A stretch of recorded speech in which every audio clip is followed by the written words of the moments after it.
अध्याय का चौथा और पांचवा श्लोक। मया ततम इदम सर्वम जगत अव्यक्त मूर्तिना मतस्थानी सर्वभूतानि न च तेषु अवस्थितः न च मतस्थानी भूतानि पश्य में योगम ऐश्वर्यम भूतवित न च भूतस्थम आत्म भूत भावना। यह सब संसार मेरे निराकार स्वरूप से व्याप्त है। संपूर्ण प्राणी मुझमें स्थित हैं, परंतु मैं उनमें स्थित नहीं हूँ तथा वे प्राणी भी मुझमें स्थित नहीं हैं।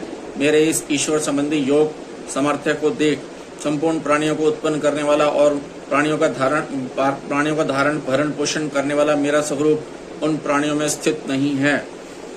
मैं ततम इदम सर्वम जगत व्यक्त मूर्तिना। मन बुद्धि इंद्रियों से जिसका ज्ञान होता है वह भगवान का व्यक्त रूप है, और जो मन बुद्धि इंद्रियों का विषय नहीं है अर्थात मनवादी जिसको नहीं जान सकते वह भगवान का अव्यक्त रूप है। यहाँ भगवान ने मैं पद से व्यक्त साकार स्वरूप और अव्यक्त मूर्तिना पद से अव्यक्त निराकार स्वरूप बताया है।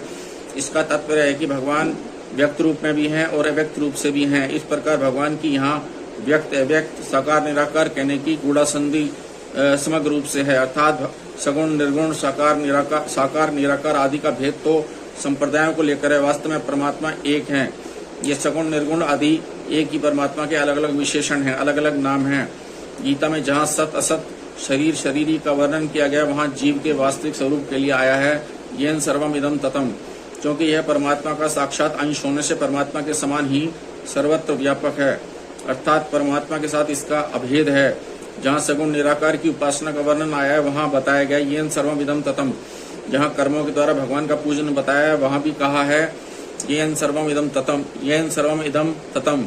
इन सब के साथ एकता करने के लिए भगवान यहाँ कहते हैं मया ततम इदम सर्वम मतस्थानी सर्वभूतानि। संपूर्ण प्राणी मेरे में ही स्थित हैं, अर्थात परा प्रकृति रूप सारा जगत मेरे में ही स्थित है। यह मेरे को छोड़कर रह ही नहीं सकता।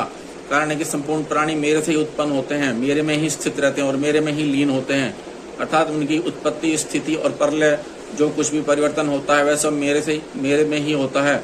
अतः वे सब प्राणी मेरे में स्थित हैं। न च हम तेषु अवस्थित है। पहले भगवान ने दो बातें कही, मया तदम इदम सर्वम जगत अव्यक्त मूर्तिना, और दूसरी मत स्थानी सर्वभूतानि। अब भगवान इन दोनों बातों के विरुद्ध दो बातें कहते हैं। पहली बात मैं संपूर्ण जगत में स्थित हूँ के विरुद्ध यहाँ कहते हैं मैं उनमें स्थित नहीं हूँ। कारण है कि यदि मैं उनमें स्थित होता तो उनमें जो परिवर्तन होता है वह परिवर्तन मेरे में भी होता, उनका नाश होने से मेरा भी नाश होता और उनका अभाव होने से मेरा भी अभाव होता। तात्पर्य है कि उनका तो परिवर्तन नाश और अभाव होता है, परंतु मेरे में किंचन मात्र भी विकृति नहीं आती। मैं उनमें सब तरह से व्याप्त रहता हुआ भी उनसे निर्लिप्त हूँ। मैं उन सब में व्याप्त रहता हुआ भी उनसे निर्लिप्त हूँ, उनसे सर्वथा संबंध रहित हूँ।